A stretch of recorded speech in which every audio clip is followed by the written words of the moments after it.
Yo, what is up? So, this is Dawn of Ragnarok, Valhalla, Assassin's Creed Valhalla, and this is the boss battle I've done, and it was a really decent challenge to be fair. It took me about, I think it was 2 or 3 tries, and yeah, I just really, there's a lot of battles in this game that are really interesting, and this was a very tactical battle. Because what happened was I could get her health down at the top, but then she kept regenerating her armor from all these enemies, and it was a bit tricky, but yeah, I enjoyed it. And I mean, what an experience this game has been anyway. I think a lot of people probably missing out, not playing it all the way through, as I've said before. I'm literally probably 90 hours into the game. But I just find there's so many bosses, like different sort of bosses and stuff like that. It's not like that Suicide Squad game where all those boss battles are pretty shit. I thought in Suicide Squad, and just felt very samey. But with this one, I just feel it's been a good experience of all these stories rolled into one game. And it is a grindy long game, I admit, but I've really enjoyed it. I have picked up Mirage because obviously I want to play that after this one. I haven't quite completed this yet, but I don't think I've got much to do, to be honest. Because this is the after this I've basically done that DLC I bought, the Dawn of Ragnarok. And I think I've just got a couple. I mean, I've done the main story on the game for Valhalla with Sigurd, so I don't think I've got too much to do. I mean, I'll never really 100% completely do every side quest anyway on games, but I'll do enough. So I'll have to see what else I've got left. But Mirage, I'm really looking forward to because of Bassam. He ends up stabbing you in the back on this game. So yeah, I mean, for the experience of this game, I really do like Assassin's Creed games anyway, as I've said in the past. And I just think for the overall experience, it's been a great journey. And yeah, I'd recommend it to people that like these sort of games. Not gonna lie, it's probably took me well over a year to get it done. I just playing it on and off, but no, I like this bow and arrow. There's so many different kinds of weapons, abilities you can unlock, and that's what I've really enjoyed, the skill tree on here. And it starts off a bit, you think it won't be that great, the skill tree, but then it really opens itself up. So yeah, this was because I was trying to. I got her health down, and then I found that the armor kept going up when she was regenerating. So the first time I done it, I got burnt up, and I thought I'd just use my ability to basically make me immune to the fire, because you got all lava. She throws fireballs. This Simara, and all the enemies basically regenerate her health, so you got to kill them off as many as you can. Anyway, yeah, this is when I died. So this was my first try. Well, I cottoned on because you literally don't know what to expect of the battles on this game. They do throw a few curveballs.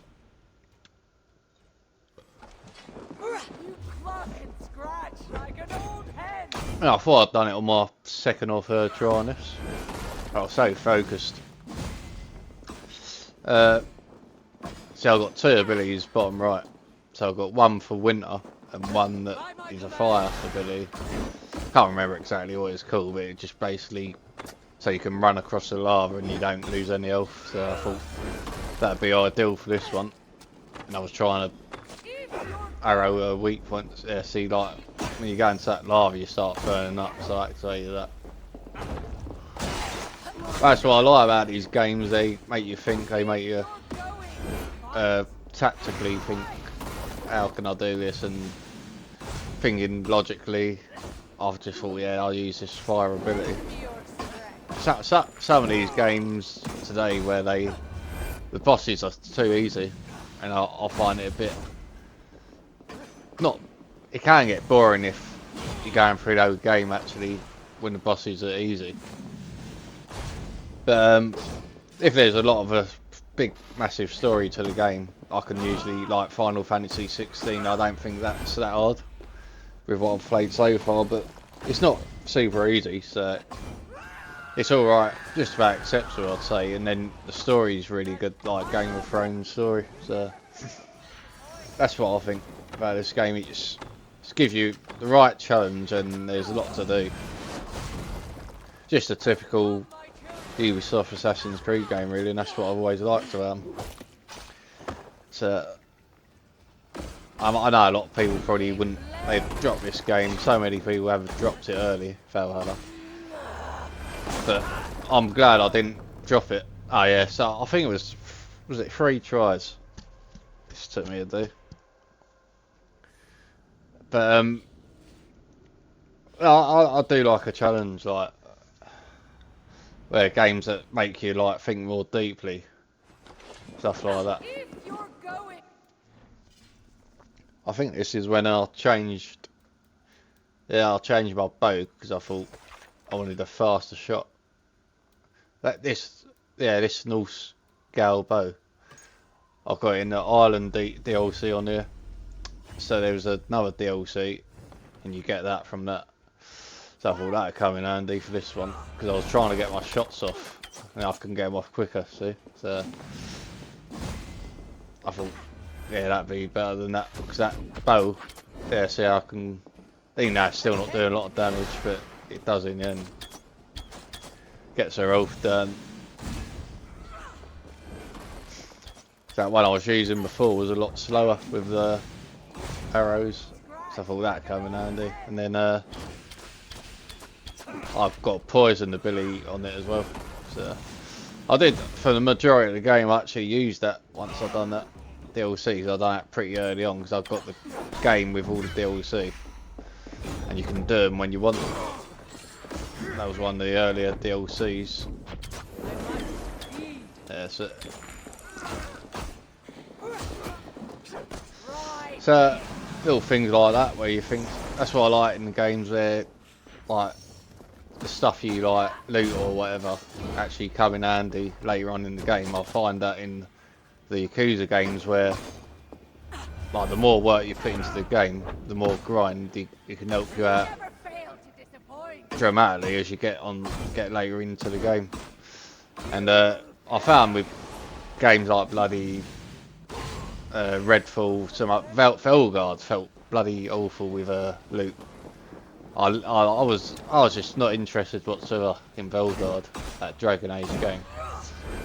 To the point where the skill abilities I weren't interested in. Obviously I added them and upgraded, but it just felt, to me it just felt like I really couldn't give a fuck about all the abilities, skills. And then when you're like in the battles in Veilguard, it just felt like they didn't have a personality of their own. They were just extensions of your character, and I didn't really like that at all because on the previous Veilguard games, it actually, not Veilguard, the previous Dragon Age games, it felt like it was a lot better for your allies to actually think for themselves more, and you could sort of leave them to it. And on the Dragon Age Veilguard, it felt more like I had to do everything yourself. So, yeah, so for me, this game was right up my street, and they usually are. I mean, I've literally played Assassin's Creed all the way from the start. I'm up to this one, then I'm going to go on to Mirage. And once I get in some form with these games, like, I just want to keep playing them. Mirage is meant to be a lot shorter, but that came in handy because I can literally just try and get up to date at last. I've been trying it for a few years since I've come to PC, trying to get them all done. for the best experience because I played a lot of them on console, but I thought, like the Ezio collection I played on console, but then I wanted to do it again on the PC.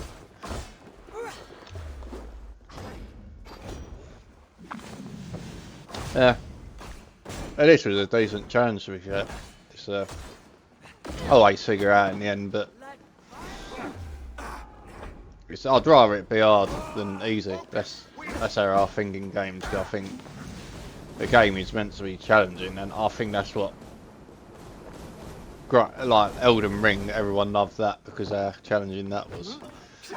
And I do like hard games generally because it just keeps me playing it and wanting to defeat the game. So that is generally how I think with it. And this one was mostly tricky because of there's so much going on. You got to avoid the lava. You got to make sure you're not stepping in it at the wrong time. But I can there because I've activated my ability. But then you got see, and it's not like she's an easy boss on her own because I remember facing her before. Then you got all these enemies like her so-called children, so all that shit. I had my ability active. So if you're doing this mission and you're struggling with it, just make sure you use that ability I'm using there. I can't remember what it's called. Must spell ability like disguises you as well to these people when you're outside of this boss fight. So that is really handy. I don't know if I unlocked every ability for that. It's DLC Hugel, I think it's called or something. But it definitely come in handy. And I just think, yeah, if you drop this game too early, I do think you're sort of leaving a lot of the table because you're missing out. We've got the game for me gets better and better. The longer you play it, the better it gets. And whether Ubisoft mucked up on that, I don't know, but because I do remember at the start it felt slightly repetitive with the raids and stuff that I was doing, but I didn't really do a lot of the raids. I only done them when I needed to, and then I got into the proper missions, and the game just really opens up the longer you play it. And it's definitely, I mean, it's easily one of my favourite Assassin's Creeds I've played now, up there with Syndicate. I've enjoyed all of them, to be fair, but I do like this one, for the journey I've been on with this one. So I do like Vikings anyway. A lot of people liked Black Flag. I wasn't as big on that as a lot of people actually, Black Flag. So I don't know why. I mean, it felt like more like a pirate game. Not that I've got anything against pirates, but just I much prefer Vikings. I really like the TV shows of Vikings. So, and yeah, so I enjoyed it.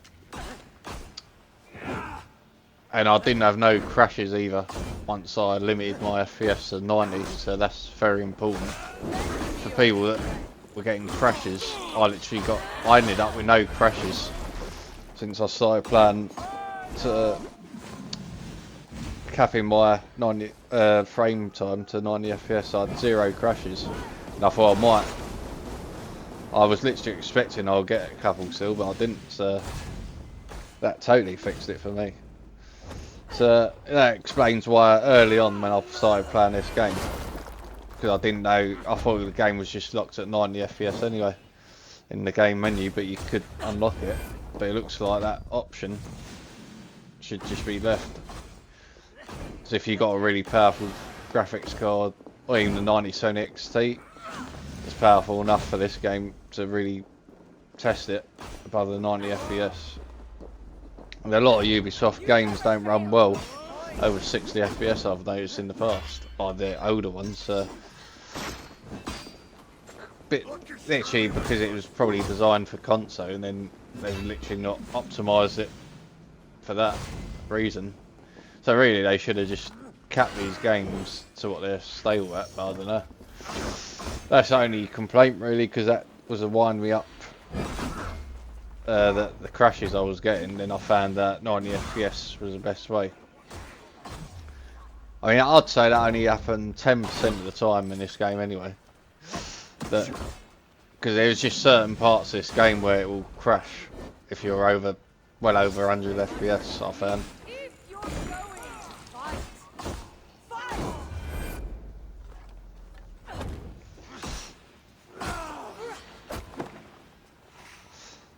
So that's literally it. Just keep that in mind. I haven't seen it anywhere else, people saying how to fix it. So who knows, I might have been the first one to figure it out. Who knows? Or maybe someone has and they just didn't bother telling people about it in the community. As you can see, it's definitely important, that ability to just run over the lava. Because you can't let off on this bitch. If you do, then them enemies will just bloody yeah, them enemies will just regenerate, and then she'll keep healing up. So you do need to be aggressive, keep on her, and get the job done. Well, yeah.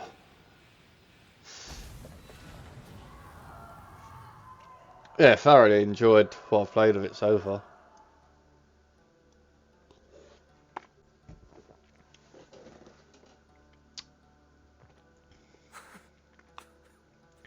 I mean, I'll probably look back on this game in the future and think, yeah, it was a very bloody long game, but it's not like I wasted my time.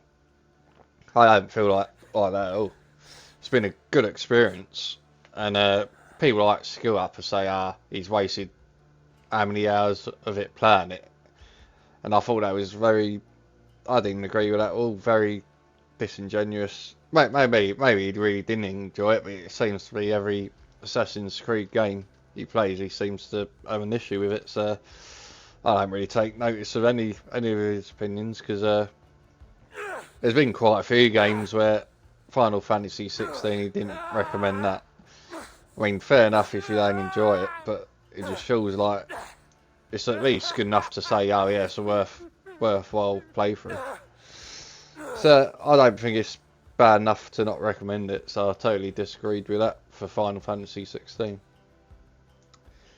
And maybe I just don't like games he likes, but this is why I'll always look at a gameplay online, or if it's a favourite series of mine, I'll just buy it anyway, because I know, like Yakuza,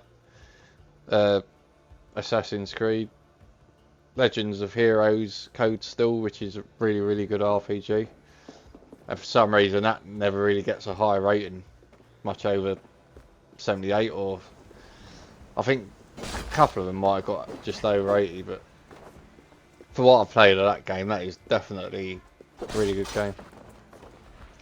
Anyway, thanks for watching, and I will see you in the next one.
What is it? What did you see? All my struggles mattered nothing in the end. My son was lost before I began. His premonition come to pass. Your son? Baldur! Harvey's son. You know what I mean. So Baldur met his fate, as was foretold. Ever you have sought to elude the looms of the Nornir, but we are all caught in their weave. No, I will not believe it. There's more to see yet. Why was I thrown from my dream? Perhaps it was not the vision that rejected you, but you who rejected the vision. Perhaps you are afraid of it. I fear nothing. I think you do. And until you recognize that fear, give in to it, embrace it, the vision will not return. Some walls cannot be overcome by potions alone. Tell me what I must do. This saga does not end here. It cannot. Meet me in the forest when darkness lays upon the land. There we shall see how fearless you truly are. These new visions of Odin trouble me. Am I alone in seeing them? Or do the tales of Svartalfheim hold some other meaning? Perhaps I should warm my bones by the fire. Gather my thoughts for a moment.